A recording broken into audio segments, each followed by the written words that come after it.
Well, good afternoon or morning, depending on where you are in the U.S. We appreciate you joining us very much for this webinar on virtual inspections. This is Steve Mondernock. I'm Executive Director of the Association of Food and Drug Officials, and we're pleased you've joined us for this webinar. Before we get started, we're going to go ahead and do a couple polling questions just to learn a little bit about the audience and who we have with us. The first polling question should be up, and if you just want to go ahead and answer it, the first question, and that question is, have you participated in a virtual telephone-based inspection before, either as a regulator or as industry? And we're getting responses now. Looks like we have about 50% of our population that's has voted. Let's get a few more folks voting, and then we'll take a look and see what our audience is saying today. Once again, if you as you log in, if you would go ahead and vote in this question and take our quick poll. Okay, we'll go ahead and close the poll and let you all know that on this particular question, we had 35% say yes and 65% say no. So this is definitely something that people are beginning to do more of and learn more about.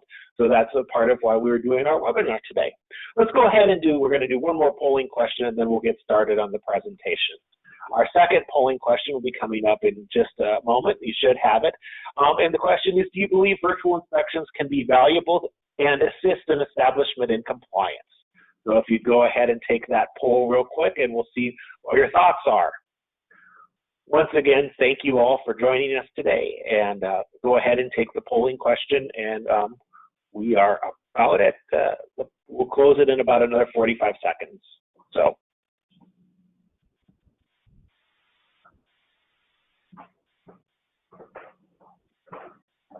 Okay.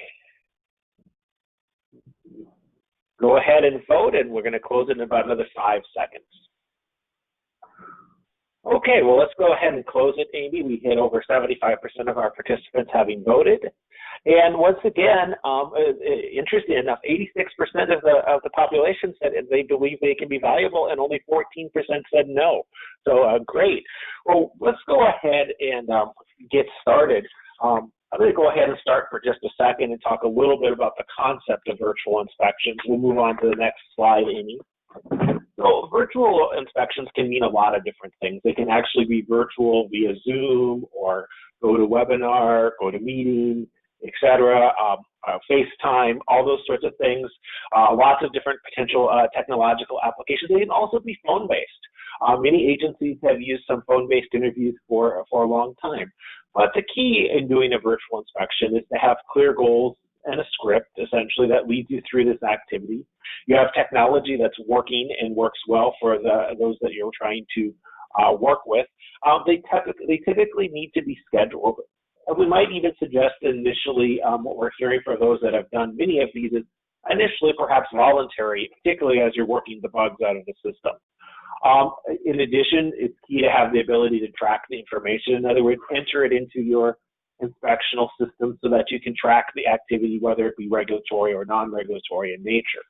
Also, it's key that during those inspections, you use this as an opportunity to update key contact information, such as email addresses and other information while you're working with the regulated entity.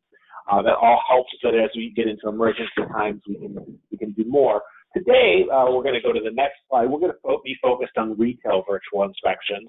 And when we say in retail foods, where we've seen virtual inspections becoming more common, and particularly during COVID-19 becoming more common, is in the concept of certain types of activities. Pre-opening and complaint inspections, inventory updates, essentially updating to see who's operating and who's not and what they're doing. Food safety checks, so a virtual check that's focused on risk factors, and we're going to hear a little bit about those today during our presentations.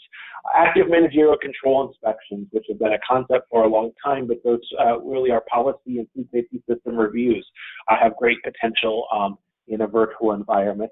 And then an operation check-in that's really just focused on things, specific issues such as COVID-19. Let's go ahead and move to that last slide that I'm going to share. And I just want to talk a little bit about ground rules today. We will have an opportunity for Q&A after all the presentations have been completed.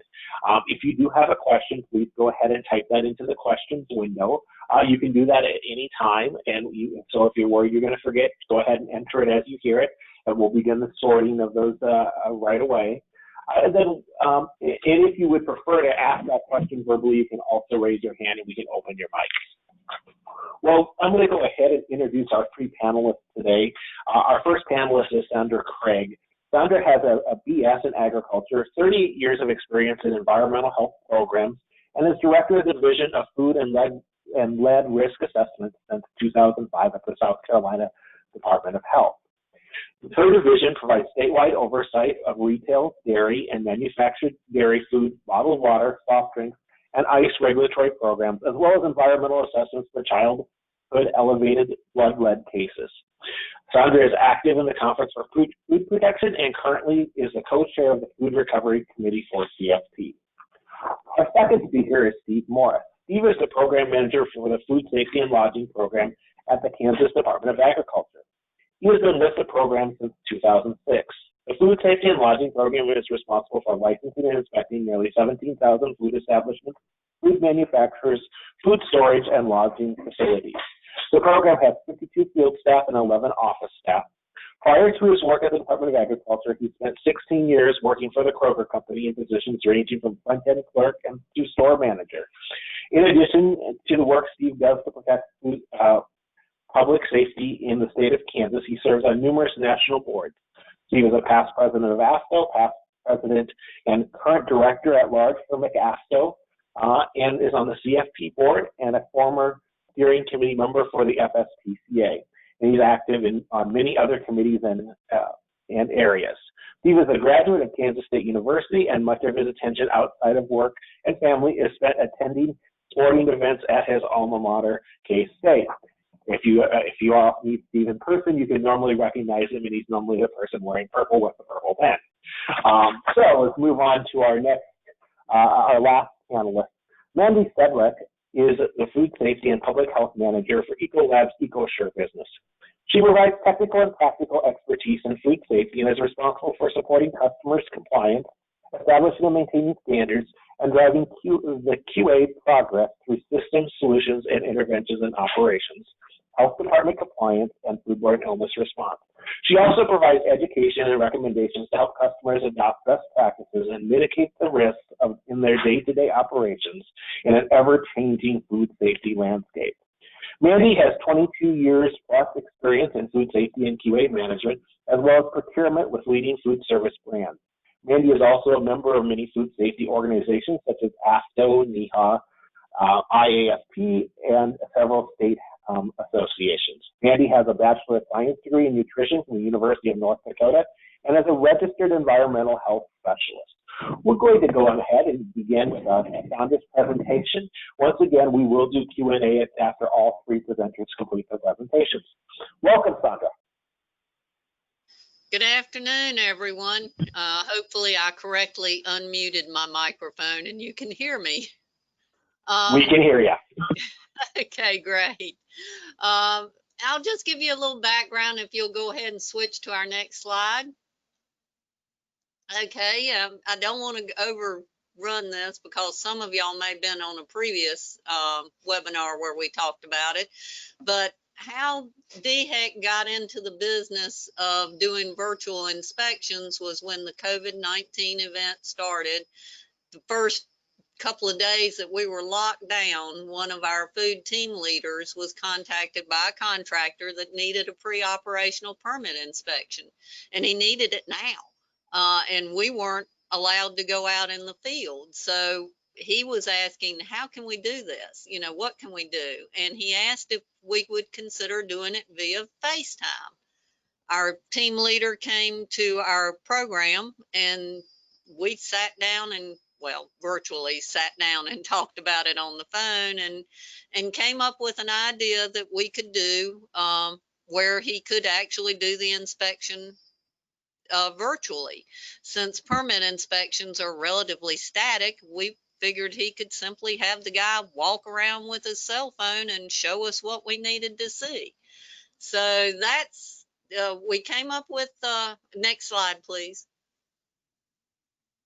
We came up with a couple of things we felt we needed from that first one.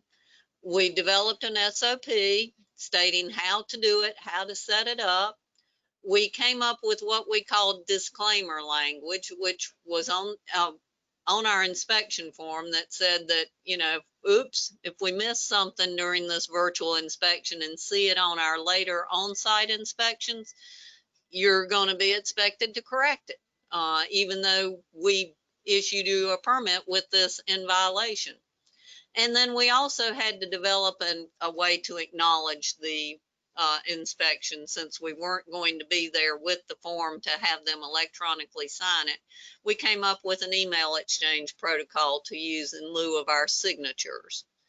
So it worked well for us. And I don't know exactly how many we've done, but I know we've gotten 215 requests to do virtual permit inspections, and I think a good many of those have been completed. I haven't been keeping up with how many we've done. I've been keeping up with how many we've been asked to do. And we've done them on this first facility we did it on was a smaller hot dog type facility, a convenience store, but we have done them on bigger facilities as well. And again, it has turned out to be quite viable for us. Next slide. So once we did that, we got to thinking about, well, what else can we do virtually? Because we're still restricted from going out in the field. We still have the social distancing problem. We aren't set up to go out with PPE on yet. So what else could we do? And we came up with the idea of a food safety check, which is basically a limited check. And it gave us the ability to contact our facilities to provide some food safety information, as well as to give them some guidance on those restrictions that they were having to meet that weren't particularly ours, but had been issued by the government or by the governor's office, and they were looking for answers. They didn't know what to do, so it let us talk about how to do social distancing, how to deliver the takeout foods, what precautions they should be taking. They're non-graded. They are totally focused on compliance assistance and providing that education. We've got additional guidance tools that they can access via the links on the form that we send to them after the inspection, and they don't take up a huge amount of time. Most of them average around 30 minutes to complete. Next slide, please. So to make it work, we already had an electronic reporting system that we used, so we had to develop a new inspection form that was distinctly different from our regular inspection form. Matter of fact, we don't even call it an inspection, we call it a report.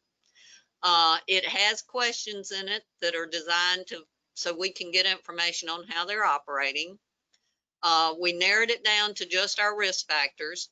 We aren't asking anything about good retail practices. It's all risk factor based. And the questions are conditional, which means that with our electronic form, our inspectors can add in additional notes to the questions that we're asking. So they can go into detail about something that they might have interacted with this person about. Next slide. So from April 6th till Friday, we have completed 1,666, but you can add another 100 to that, because Friday night we had another 100 or so uploaded. So we're now up, as of this morning, I was up to 1,786 food safety checks. We've been doing at least 50 a day, generally, across 46 counties in the state of South Carolina. And I'm finding as our facilities are beginning to reopen, they are coming to us for these. They are seeing the benefit in having a food safety check, because it's very positive. It allows for us to interact with them and discuss those risk factors as well as those things outside of our normal food code, how to space your tables out, how to make sure you don't have people clumping up in line outside your door, to answer their questions about masks or gloves or what to do on reporting, and just all the questions that they have. And for the consumer, it gives them confidence in the fact that we are out there doing something, that we are interacting with our facilities. We're posting our completed food safety reports, our food safety check reports on our website, which is where we posted our routine inspections anyhow on our food grade site. And not only are we posting the actual form, but we're also providing a listing of all the facilities that have received a food safety check. If you live in an area, I know a lot of the counties and the cities are now starting to do, as places are reopening, they're doing reopening commitment programs where they give somebody a gold star or a certificate saying I'm doing all these things. This food safety check fits right in with that. You know, they can post it on their door, they can post it on their website, they can post it on Facebook, they can put it anywhere they need it to be to show their customers and the consumer that they are committed to food safety because they have interacted with us on that. Next slide, please. So question that comes up are, what lessons have we learned from it? And I think the biggest thing we've learned is don't be afraid to try something out as a pilot. Call it a pilot. If it flops, it flops. But, you know, so you failed on one place, you did it once and it didn't work. But if it does work, you will learn from it. And even if it doesn't work, you can learn maybe how to tweak it so it will work. It just gives you time to come up with those protocols that you need for full implementation so that you can do it better. I will tell you that I have revised our SOP at least once since we started, and it was mainly because we started our program as a voluntary program where people called in and asked us for it. And now we're going out and we're contacting them and saying, I want to do a food safety check with you. If they don't have the technology to do it, then we tell them, okay, fine, you're going to be the first folks we come to see once we go back out in the field. But it's getting that, it lets you step into it by doing it that way. And the other thing we found is that announced inspections are turning out to be an extremely useful compliance tool. Our operators have been just extremely helpful in doing these. I mean, they've been anxious to show us what they're doing. They've been very, very engaged in the conversation. It has really been more of a give and take than maybe a regular risk, our normal regulatory inspections. We're seeing very, very good compliance, and we are doing follow-ups on some of these food safety checks. You know, we go in, our first one shows that they've got a couple of issues, we'll go back and do another virtual follow-up with them. And again, it's just seems to be very beneficial toward engaging people in that active managerial role. Next slide, please. So, future uses. What else can we do? Well, we've recently added in our change of ownership permit inspections to our virtual permit inspection system. Those are the operations that basically somebody's bought out, they're continuing on, they never shut down. So what we're doing with them is we're doing both a virtual permit inspection and the food safety check at the same time. So we're getting something like a routine.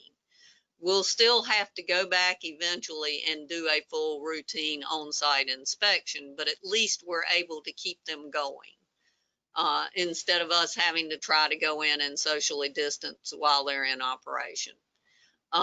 It's given us a process in place for using in our manufactured food and other programs. Our AIR program, some of our wastewater management programs, they're using a virtual conference instead of having to have a conference with the operators before they go on site. So you can use it as part of that. And then we're looking at our other announced inspections. Certainly, I can see this as being a tool for a follow-up inspection after a on-site routine inspection. It looks like it'd be a good fit, particularly if all you're following up on is core items where somebody can take a picture of the item and send it to you. And I can also see us maybe using this as an interim inspection. So we do an on-site full-scale routine inspection. Our next one might be a limited scope virtual routine inspection where we would only focus on risk factors. I mean, we're really looking outside of the box to see how this can help us get in our facilities more often with the amount of staff that we currently have, because I can guarantee you the staff is not growing on trees outside of my door. I've got to work with what I've got, and anything I can do to make us more efficient and to get in our facilities more often, in either in person or virtually, I'm going to take that opportunity to do it. Next slide, I think, is my last one. Yep. So if you have any questions, I think my email address and contact information is going to be provided. But if you can't find it, go to our website at scdhec.gov. Go to the menu on the left, click on food safety, and you will find we've got videos on there of a virtual food and safety check. We've got our toolkit for reopening. We've got all our information on there. So feel free. And with that, I'm going to turn it back over to the man in charge. Well, thank you very much. Now we'll turn it over to Steve Morris. Steve, are you ready? There you go. There's your slide set.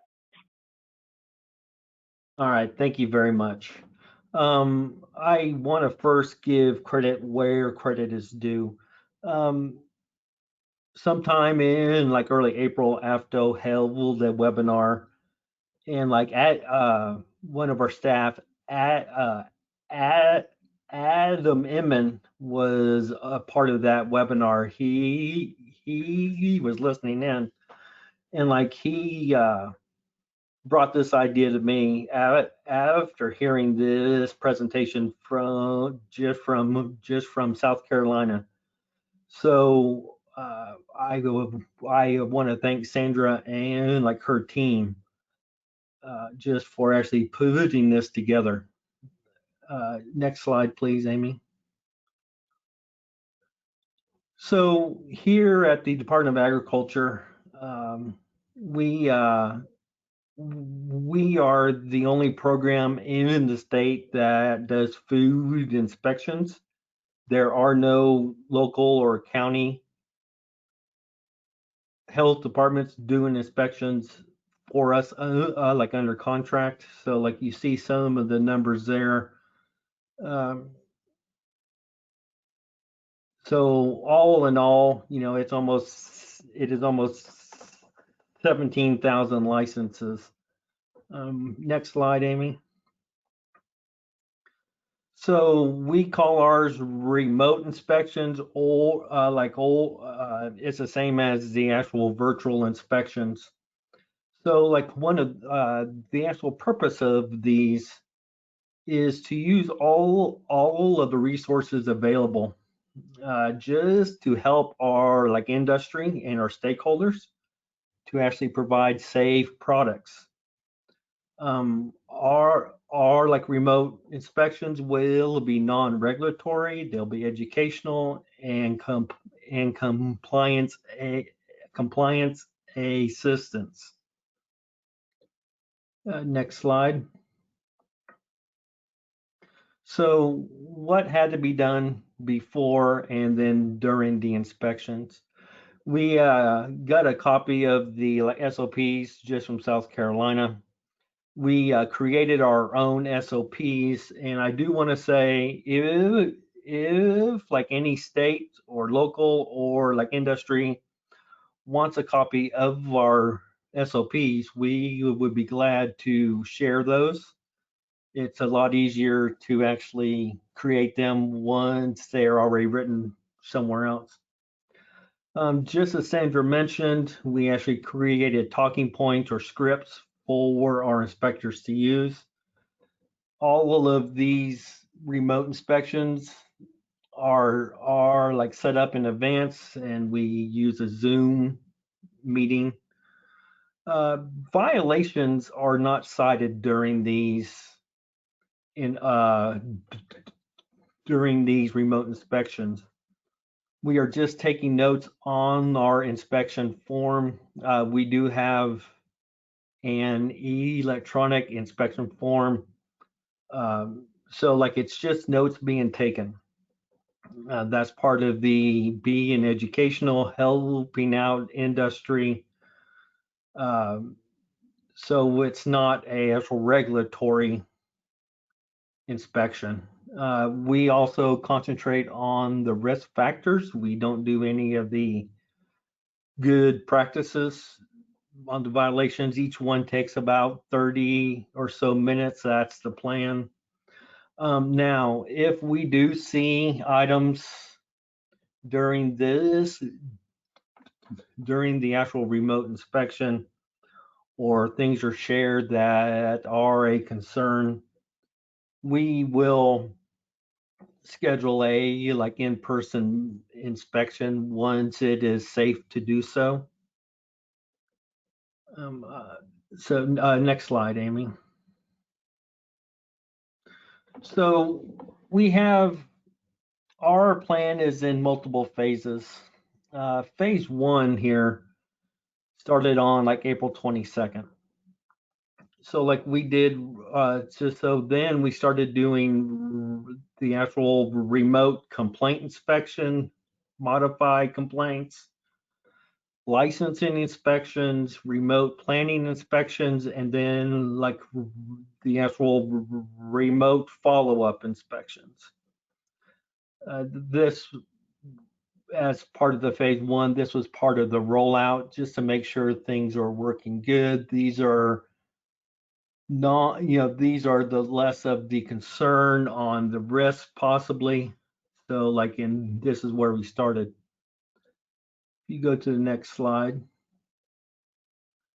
Phase two started on May 21st. And that's where we started doing remote routine inspections. And what we did was we sent an email to like all of our food establishments, which, it's the grocery stores and restaurants and C-stores, mobile units, and like asked, as well as food processors and food storage, and like asked them to actually volunteer to have one of these inspections performed virtually. Now, the actual second part of phase 2, or going into phase 3, will be once we have performed all of our volunteer remote inspections, we will start calling places that are really past due full brand inspection, or have a history of being in like non-compliance, and like asking them to actually do an remote inspection. Next slide. So our Kansas stay-at-home order started on March 23rd. So from March 23rd through April 6th, state employees were not working at all. They were at home. There was no work really to be done. But starting then on April 6th, we have performed ever since then 564 inspections. Now, of that number, like remote complaints, licenses, plannings, and follow-ups inspection was 336 of those 564 inspections.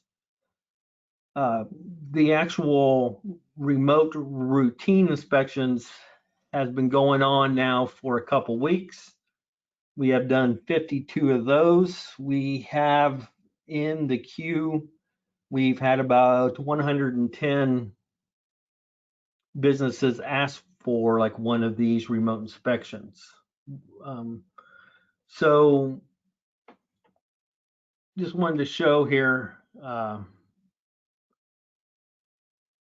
So from the March 23rd through April 21st, we had 148 in-person inspections. Those were mainly licensings and like also complaints. Since then, because of this remote inspection opportunity, we have like only done 20 in-person inspections.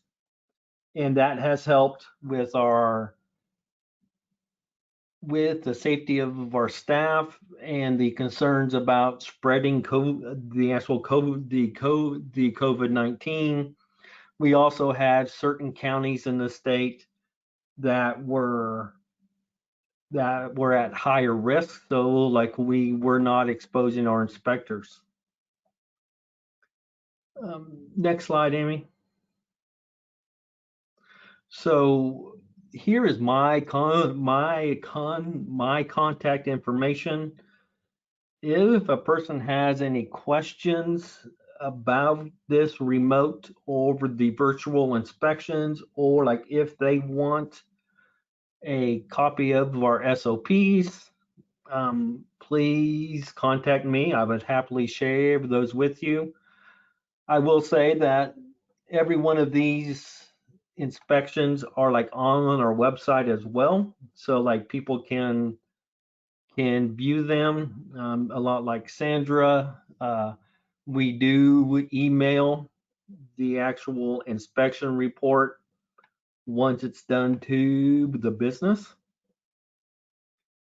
So that's all really I have, and I'll answer any questions we might have at the end, like after Mandy gets done. So Steve, that's all I have. Great. Mandy. Hello. Go ahead. Thanks, Steve. Okay, well. All right, great. I see my slides up. Can you hear me? We can hear you. Oh, great. Okay. So I'm going to start with my first slide, taking a pause on the last 5 months. Amy can get there. Thank you. Let's just take a pause and look at how far we've come in 5 months. It seems like so long ago, but back in December of 2019, China reported a cluster of pneumonia cases. In January, on the 20th of 2020, there was a first confirmed case outside of mainland China that occurred in Japan and in the United States, among some of them. The World Health Organization declared a global health emergency on January 30th. The first death outside of China was on February 2nd through the 5th. And we move all the way to March 15th, where the CDC recommended no gatherings of 50 or more in the U.S., and France imposed a nationwide lockdown. The U.S. passed 200,000 confirmed cases on April 1st. And April 20th, broad states announced plans to begin reopening and easing restrictions. So as I said, a lot has happened in a short amount of time.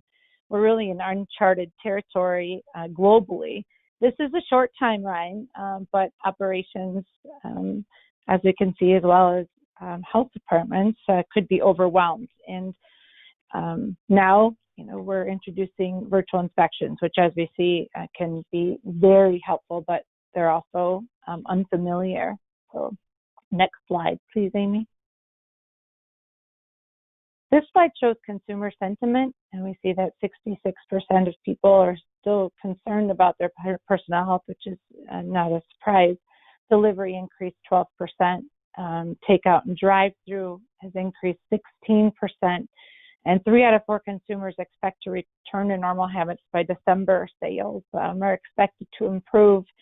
And dine-in, we have 41% of consumers that want to wait, and 20% that want to dine in immediately.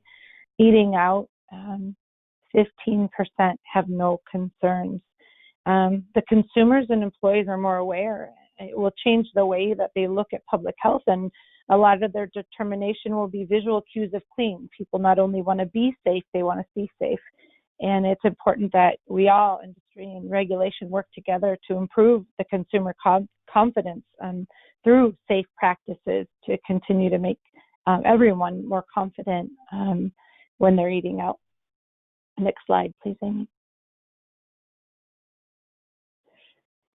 I want to go through some of the data that we've been able to gather on virtual health inspections. And here, it's not virtual, but March is a tricky month. There were very few health department inspections conducted. They were, from what we could see, in person and possibly more focused. We see that there was improvement in non-food contact surface cleaning and in proper use of reporting, restriction, and inclusion. And when we look at those two, non-food contact surfaces clean, we think about the increase and hope in disinfecting of high touch points as we became more aware. And not just proper use of reporting, but also the awareness around employees and the communities in general, paying attention more to not only suspect foodborne illness symptoms, but also reporting of respiratory symptoms and those that evolved as the CDC came out with their advisement. So when I look at 47 and 3, I think more of that these might have been situations where we're asking questions and walking through as we learned more, and then hands cleaned and properly washed. Again, a slight change, and March was more in person, but we see that it did go down, and quite possibly there was an additional focus because or the decline could have happened because of an additional focus on hands clean and properly washed, and also that opportunity to coach and train. But we need to be even more diligent in that area and make sure that we have fully stocked sinks and stations, as hand washing will for sure become more important as restaurants begin to open up, not only from the employees but also consumers as well. Next slide, please. Here are some of the health department inspection trends, that we see. You see it from April of 2020 to our 19th, April of 2020, we saw almost 80% change in inspections. It's a drastic change, which also will look at the violations in 2017 to 2019. We saw violations, in line, but now it's not necessarily what we see in 2020. And as we know, the virtual inspections are a way that we can get in, that we can, connect now. But there are a lot of considerations that need to happen. Next slide, please, Amy. These are the trends that we're seeing. These are virtual and tailored inspections we see from March to April. These are comments that we can search for, or the form actually stated COVID-related inspection. And this is just good to see what's happening across the board. It gives us a broader perspective of the inspections being conducted, and they are increasing as we heard from both Steve and Sandra, as we reach out and connect to improve and maintain really that focus on not only what we've talked about the last 5 months, but also prevention of foodborne illnesses. Next slide, please, Amy. Thank you. Here we've seen, and again, not as many data points to look at, but we have seen that complaints have increased by 90% compared to 1 year ago. The complaints that we researched are almost exclusively to employee health practices, things such as glove use. And consumers are quick to notice behaviors. We see that they may not know, they may not think are safe. It could be, in some cases, with gloves, a case where it would be a false, sense of security if someone was wearing them or not wearing them. But regardless, this is what the consumer is seeing. This is what our guests are seeing, and this is where the complaints have gone up by 90%. Next slide, please, Amy.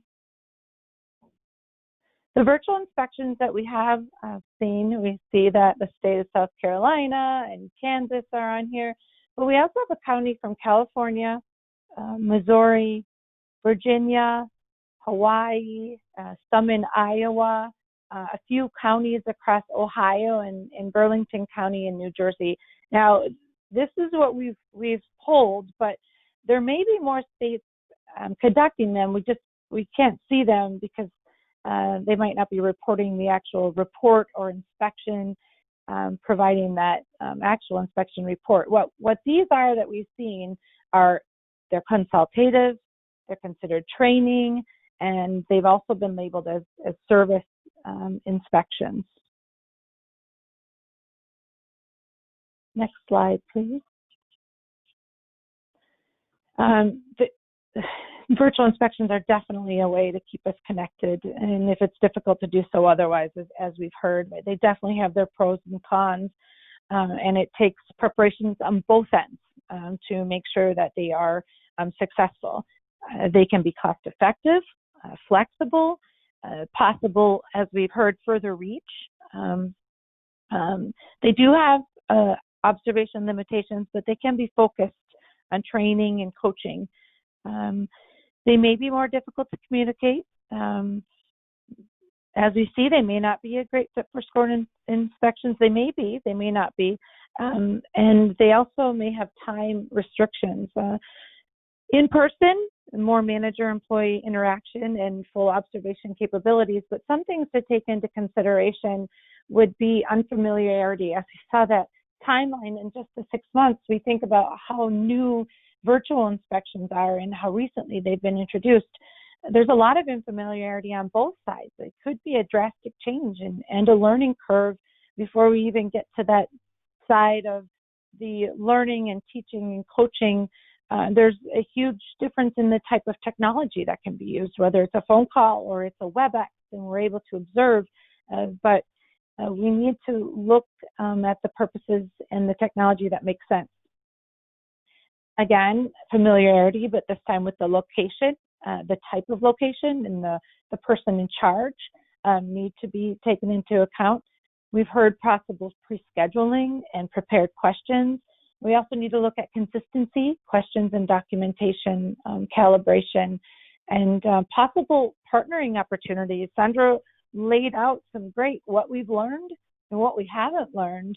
And I'm sure there will also be great learnings from Kansas. So I think it's important that we use this opportunity to share guidance, again, on both sides, operation and regulatory, share what's worked and share what has not worked so we can make these effective and work together in this time.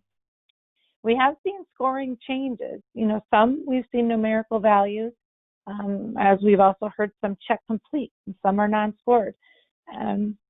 We've seen examples of facilities that were scored before, and during this time, they're no longer providing a score. So that in itself, not being able to benchmark or know how you were doing before and how you're doing now, may show some unfamiliarity. So as we've seen, virtual inspections and heard are a great way to stay connected. It's been mentioned that they help build confidence. We're able to ask questions. But there are many variables, including a learning curve and quite possibly a data curve. So as we look for insights, it's just something to continue to look out for as we learn more moving forward. That's what I have. I do not have a slide that has all my information on it, but Steve, I know that you will be sharing all that afterwards. So anybody is more than welcome to reach out to me when Steve provides the contact information, either my email or my phone. So thank you. Oh, thank you all very much. So before we get started on the questions, let's go ahead and ask one more polling question, and then we'll move on to the questions. Once again, if you have any questions, go ahead and enter them in the window, or the questions window, and we'll get to them in a second. Amy, let's do that third polling question quick. So after hearing a little bit about what virtual inspections might be, we'd just like you to go ahead and see what your thoughts are and whether you think this might be something that you'd be supportive of trying in your jurisdiction, or as a regulated entity being interested in having in your jurisdiction. Go ahead and vote if you would. And we'll give folks just a minute or so to vote. While they're doing that, maybe I can get ready to tee up the first question.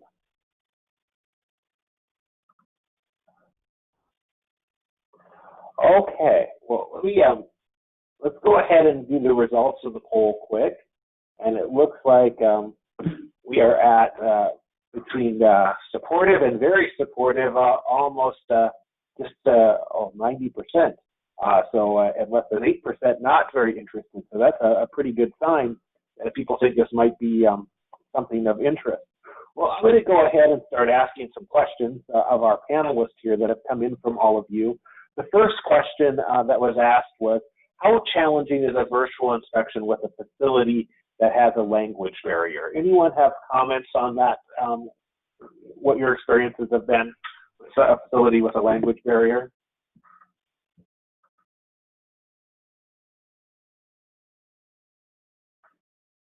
This is Sandra. I will say that we really haven't done that many with a language barrier.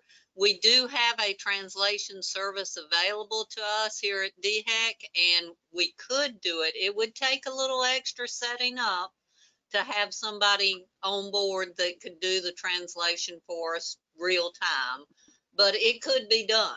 It would just take a lot more coordination on the front end. Yep. Steve, any experience with that in Kansas yet? Not yet. You know, it would be difficult. You know, we do have some staff that speak multiple languages, and you know, one of the benefits of these virtual inspections is that, you know, it can be done by anyone. It's not assigned only to a certain inspector inside of a certain territory.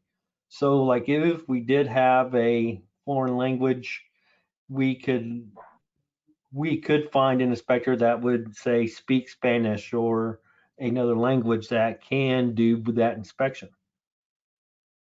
It's not Absolutely. them having to drive somewhere out, like outside of their normal territory. Sure, that makes total sense, Steve. The next question that we have is, actually, the next thing is a comment from one of our participants that they see this as something that could be a good follow-up after weather emergencies, and a great point to bring up. Another individual presenter asked if they could receive a copy of the disclaimer that South Carolina is using, and what we'll do in our notes, which will include the webinar recording, will include, with Founder's permission, a copy of their policies and link to their the recording of their virtual inspection, the actual inspection. They've got a copy of that recording available from someone doing it. So if that's, we'll double check that if that's possible, we'll just include all of that after the webinar, which will go out sometime tomorrow. Actually, so that ends. Dave, Oh, I think you already have it. It was posted as part of, it's on our virtual inspection form, and you already have that posted on your website. Okay, that's what I was thinking, but we'll go ahead and do that. Our next question comes to us. Is it difficult to grasp the broader picture of conditions within a facility? What tips might you have for handling this challenge? Any thoughts from Steve or Sandra? Yeah, Steve? I'll start, Steve. You know, these inspections, it is tougher to see the actual the broader photo or vision of the establishment, but that's where we are open to actually help answer questions. You know, during this COVID-19 over the last 3 or so months, businesses have had to change their processes multiple times.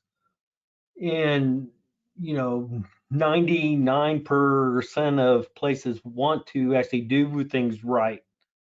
And, you know, that's going to be a lot of the questions that are coming from the business owners that just can be and question brought forward. We could discuss the issues. We could have them take us to a new prep table or to a new area of their restaurant or grocery store and just show us. You know, that's one of the benefits here is being able to just be able to just to talk out the actual situations. So like it's not impossible, but like it does raise a challenge.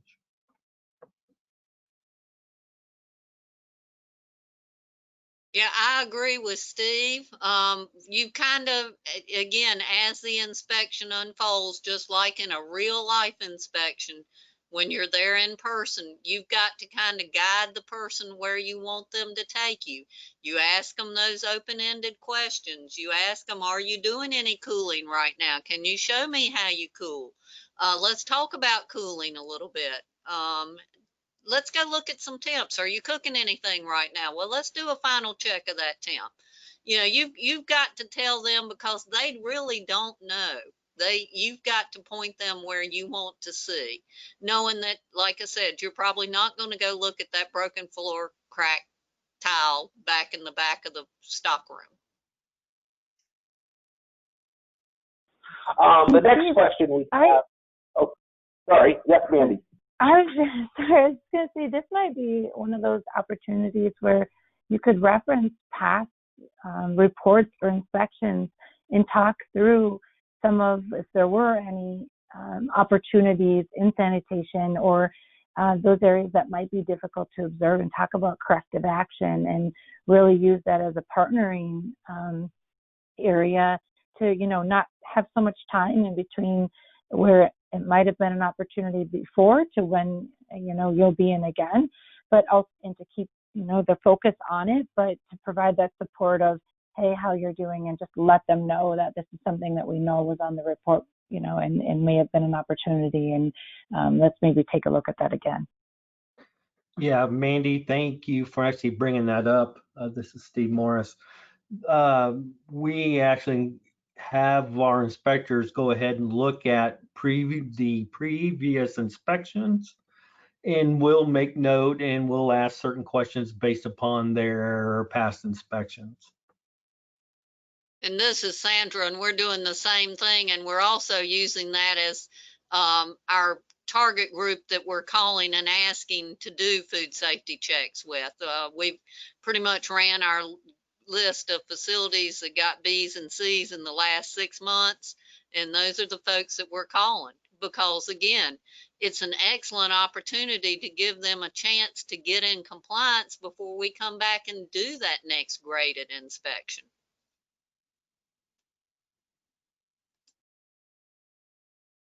The next question that I've heard, we have a few that have asked is, what platforms are you using? I know that, I think, Sandra, you used FaceTime a little bit, but I think both of you are using multiple platforms. So maybe start with South Carolina. What platforms are you using to conduct these? When we initiated, we're using FaceTime, we're using Microsoft Teams, and we are using Skype for business. We are not allowed to use Zoom if we initiate. However, if somebody wants to initiate it themselves using Zoom, we can use Zoom.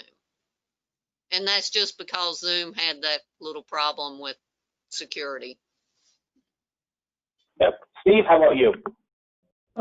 We at the request of our IAT program is we use Zoom and the actual Microsoft meetings. Those are the two we use. Great. Across the country, we've heard lots of different platforms, so that would be pretty consistent.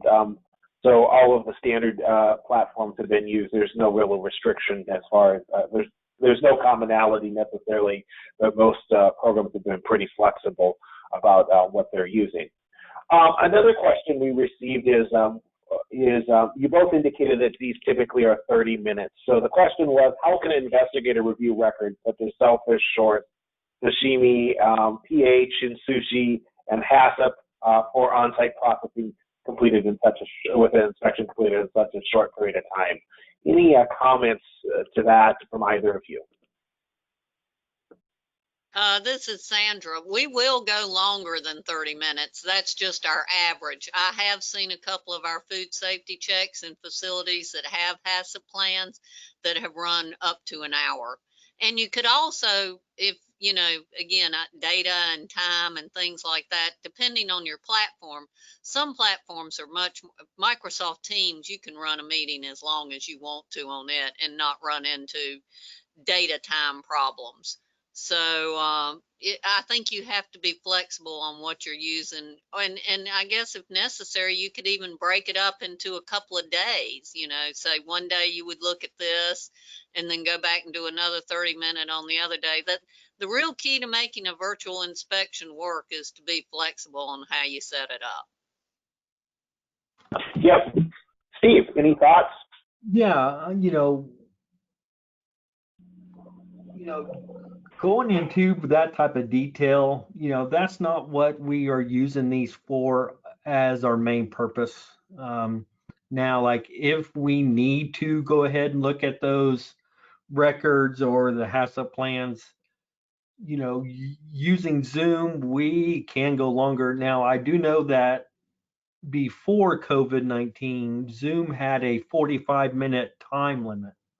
Well, during COVID, they have made it open-ended. They're like, is no time limit right now on Zoom. I don't know how long that will go, but if you know, we would ask them to actually maybe email their HACCP plan over their SOPs to the inspector and then follow up with another call. That way the inspector can look at the actual documentation like ahead of time or after the first virtual inspection. Great. Out of curiosity, are you guys experiencing any bandwidth issues in doing this? Have you had any bandwidth challenges? You know, we have had people volunteer that is not able to actually hold a strong enough signal. We have found that walk-in freezers are impossible to do. Almost anytime you walk in there, you lose signal. So like that's one of the issues we have. And, you know, especially with our inspectors, they all work from home anyways. And so like their bandwidth is fine for the most part. But, you know, it depends on the actual facilities ability to actually get a signal. Great. So let's see. I see a couple more questions and another theme. Do either of you have recommendations on what platform seems to be working the best as far as what applications you had the best experiences with? This is Sandra. FaceTime is very simple and very easy to use because most everybody can use it on their phone. But we've also found that Microsoft Teams is easy. We just have to show people how to set it up. Once they get the app on their phone, again, that one seems to work pretty well. So honestly, the feedback is pretty much everything we're using works as long as you get it set up properly. I will agree with Sandra. You know, we haven't had any complaints or concerns brought forward that I'm aware of about using Zoom over the Microsoft meetings.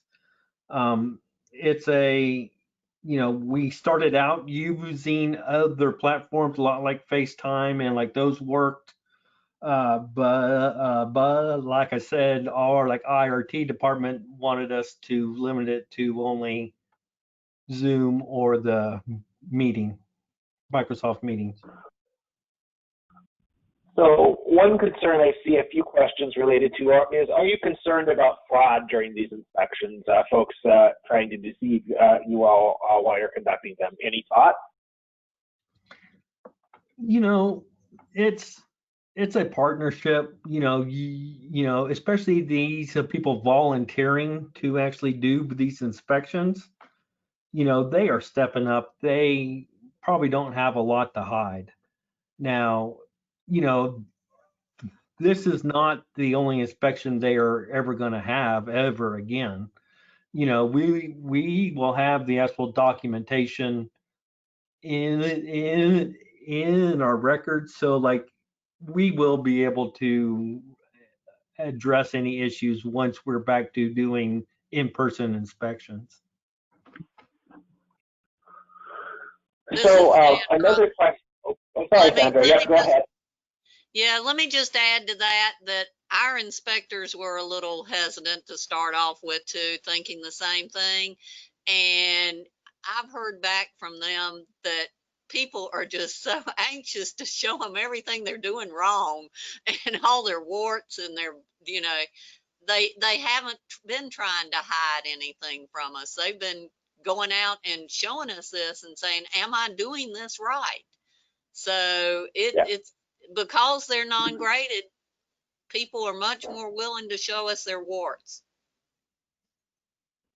Yeah, but the next question I received was do you see these as part of as continuing some sort of virtual inspection after COVID-19 is no longer a concern? I will start here. We have not made any final determinations yet, but I can see it on certain type of licensings or complaints. Especially here in Kansas, we're a pretty large state. We have some inspectors that might have to travel 2 or 3 hours to actually get to one of their licensed establishments. So if we could save some time, travel time, inspector time, the actual business's time, just by doing some of these complaint or change of like ownership inspections, we are going to do that. Now, like in the populated areas, it would probably take us more time to actually set up a virtual inspection than it is to drive 3 or 4 minutes down the street to actually do the complaint over the licensing. And this is Sandra, and I'll mirror what Steve said. South Carolina will definitely continue doing them after COVID-19. We see a value in using them as a compliance assistance tool. They're not going to replace our regular routine on-site inspections, but it can certainly be part of the mix.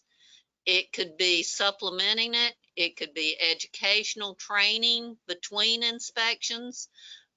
We do a lot of consent orders in South Carolina for facilities that are, have consecutive violations 3 times. I could certainly see us using these as a way to prevent that third strike. Say after somebody had a consecutive violation on the same thing, to do a food safety check, a non-graded inspection with them. And it could be done by my central office staff and not tie up my regional staff, let them continue on their regular inspections. So I see a lot of promise for using these to maximize, again, my very, very limited resources that I have to use to inspect the number of facilities that we have in the state of South Carolina. Absolutely. We know that that inspectional resources are an absolute commodity that is challenging at best. I've seen a question from Mandy. Mandy, the data you shared in your slides about inspections, that was regulatory inspections, correct? Data, the data you all collect from the health departments and ag departments across the country? Correct. That was, okay, that was regulatory data. I thought that was correct. Mm-hmm. Okay. The next question that we received was, how do you have bandwidth and staff to perform these inspections during a public health response? So I'm guessing both of you have been probably your staff have been a little less engaged in the response to COVID-19 in a direct letter, and you haven't been moved off food safety programs. Is that a good guess, or how does that work with, or have you had additional COVID-19 related duties added to programs? Well, here in Kansas, we are the Department of Agriculture, and the actual Department of Health. They are responsible for the response to COVID. We have had, especially early on, we have had our inspection staff help out with KDHE or the Department of Health issues, as well as the working phone banks for health, and then also for the Department of Labor to deal with unemployment. But that was just before we started doing a lot more of these virtual inspections. So the actual Department of Ag, we don't have a lot of response necessary for the COVID response. It might be different in South Carolina. This is Sandra. No, actually, none of our staff has been pulled off, even though we are part of, we're South Carolina Department of Health and Environmental Control.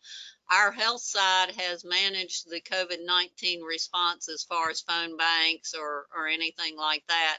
And we've just been doing our business as usual. But I will say our business as usual has been quite busy because of, again, our facilities not knowing what to do, how to deal with some of the governor's emergency health orders. We've been very, very interactive in partnering with our South Carolina Restaurant and Lodging Association on developing the guidelines for reopening outdoor dining, for reopening indoor dining. So we've had our own COVID duties. We haven't had to take on anybody else's. That makes perfect sense. I just got a note from Georgia saying that they intend to continue with virtual inspections for cottage food licenses and also for certain select firms after moving out of the COVID-19 response. Do you have, just one more question on staffing, do you have concerns that you have enough staff to perform these when they're pulled into other areas? So you felt like this was a good use of your staff, I guess maybe is the real question. If we did not have this option, again, I want to commend Adam Inman for actually bringing this forward. Our inspectors, with the stay-at-home orders and the actual restrictions on certain travel, they would not have anything really to do at home. So I think it's been a great use of our time. We have been able to actually visit with establishments, helping them open up, operate, and to actually stay in business. So I think it's a great benefit, and it's been a great tool for us. Awesome.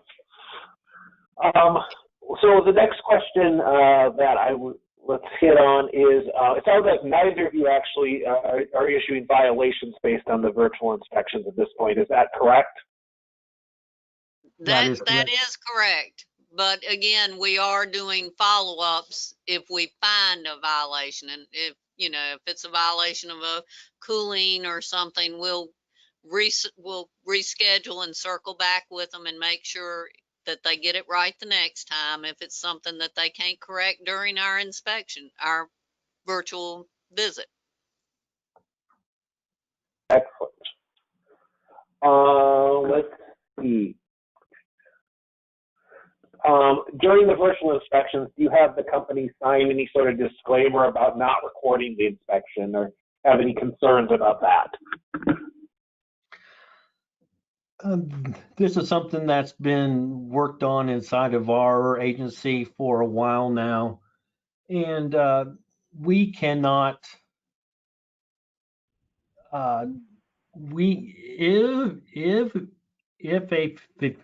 If a facility wants to tape it or like record it, we cannot refuse that. We just told our inspector, our like inspection staff, it's just like a regular inspection. Anything can be recorded, and places have cameras and mics inside of their restaurants now. So, just doing what is supposed to be done is the plan of action for us.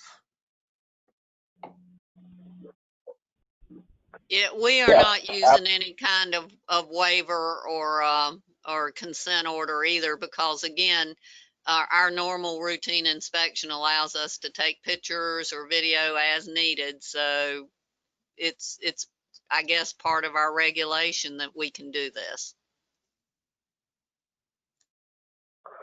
So just out of curiosity, what's your plan for both of you about transitioning back to in-person inspections? I think, Steve, you're doing a handful of them, and I believe, Sandra, you're still doing a handful of them. But what's your thoughts on how you will transition, or will what kind of process are you looking at for that? That's the actual $84 question here. It's here in Kansas, it's looking like possibly sometime in the month of July, we could possibly start doing in-person inspections again. Now, one of the big concerns I have is, by then we will have gone almost 4 months without doing regular inspections. And the workload that's going to be on the inspectors will be unreal. So we are talking as a program about how are we going to adjust inspection frequencies or changing timelines. We don't want our inspection staff to be overwhelmed and start doing rush jobs or not doing as much as they should be during an inspection. So, we have a little bit of time, but that is going to be a big focus for us in the next month or so. Yeah. And this is Sandra. I'm very fortunate that our regulation does not state specifically what type of inspections I have to do or how many. So we will not, we're like Steve, it's going to probably be July maybe before we actually get out and start doing on-site. And our first on-site inspections, we will probably continue to do these limited scope food safety checks that are non-graded for a while. When we'll ease back into doing routine inspections will depend probably on how our restaurant industry is surviving and is ready mentally for us to come back in and do a graded inspection.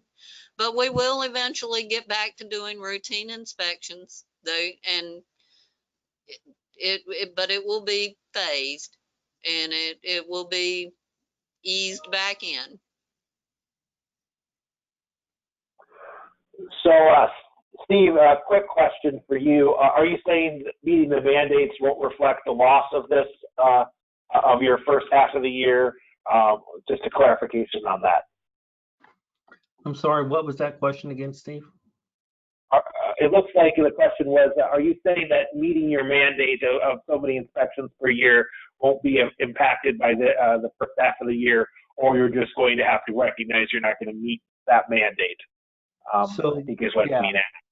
Yeah, thank you. So what we are looking at is possibly getting a order issued by our secretary or by the governor's office to extend or change our inspection frequency, like requirements under statute, just to deal with this COVID-19 backlog.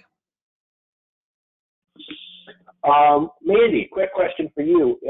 From your inspection data, is it looking like people are beginning to go back in the field now? Can you tell anything from what you're seeing? In the field from a regulatory or from our own EcoSure inspection? No, from the regulatory side, actually. They're asking, from regulatory, yes, we are. The virtual inspections are starting to come in that we can see of the data, which will be great as we continue to learn more and learn from states such as Kansas and South Carolina what to expect. But yes, we are seeing that either in-person or virtual inspections are increasing. Obviously, we've pulled more virtual inspections than in-person. Yep, that makes sense. Just out of curiosity, I'm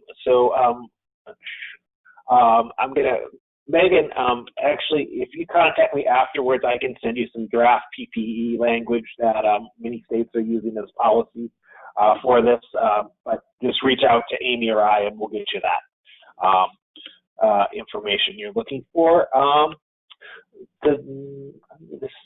Let's see, it looks like we're rounding up on the questions. One other question, any concern about these being announced versus unannounced and your legal requirement of visual inspections, or normal in-person inspections? You guys concerned about that at all, or any thoughts on that?